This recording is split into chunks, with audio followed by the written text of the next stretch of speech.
Hi hello ನಮಸ್ಕಾರ ವೀಕ್ಷಕರೇ.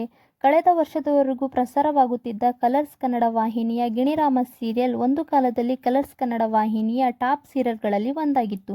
ತನ್ನ ಭಿನ್ನ ವಿಭಿನ್ನವಾದ ಕಥೆಯಿಂದ ಜನರ ಮೆಚ್ಚುಗೆಗೂ ಪಾತ್ರವಾಗಿತ್ತು.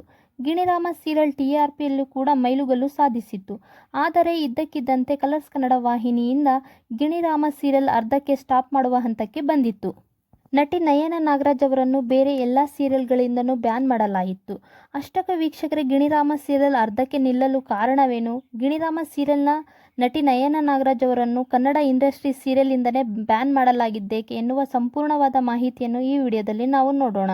ಅದಕ್ಕೂ ಮುಂಚೆ ನಮ್ಮ ಚಾನಲನ್ನು ಸಬ್ಸ್ಕ್ರೈಬ್ ಮಾಡಿಕೊಳ್ಳಿ, ಹಾಗೆ ಪಕ್ಕದಲ್ಲಿರುವ ಬೆಲ್ ಐಕನ್ ಅನ್ನು ಒತ್ತಿ. ನಿಮ್ಮ ನೆಚ್ಚಿನ ಸೀರಿಯಲ್ ಯಾವುದು ಎಂದು ಕಮೆಂಟ್ ಮಾಡಿ ತಿಳಿಸಿ.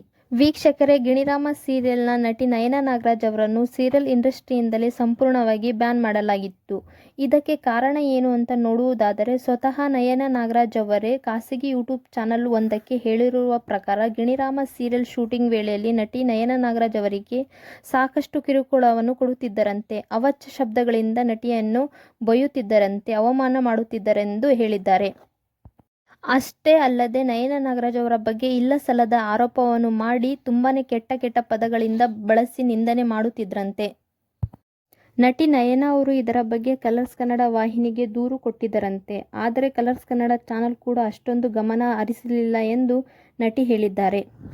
ನಟಿ ನಯನ ಅವರು ಸೀರಿಯಲ್ನ ಅರ್ಧಕ್ಕೆ ಬಿಟ್ಟಿರುವ ಕಾರಣದಿಂದ ಲಕ್ಷಾಂತರ ಮತ್ತು ಕೋಟ್ಯಾಂತರ ರೂಪಾಯಿ ನಷ್ಟವಾಗಿದೆ ಅಂತ ಗಿಣಿರಾಮ ಸೀರಿಯಲ್ನ ನಿರ್ಮಾಪಕರು ಮತ್ತು ಎಲ್ಲರೂ ಸೇರಿ ಕೂಡ ನಟಿ ನಯನ ಅವರನ್ನು ಸೀರಿಯಲ್ನಿಂದ ಮತ್ತು ಸೀರಿಯಲ್ ಇಂಡಸ್ಟ್ರಿಯಿಂದ ಬ್ಯಾನ್ ಮಾಡಿದ್ದಾರಂತೆ. ವೀಕ್ಷಕರೇ, ನಿಮಗೆ ಇದರ ಬಗ್ಗೆ ಏನನಿಸುತ್ತಿದೆ ಎಂದು ಕಮೆಂಟ್ ಮಾಡಿ ತಿಳಿಸಿ. ವಿಡಿಯೋ ನೋಡಿದ್ದಕ್ಕಾಗಿ ಧನ್ಯವಾದಗಳು.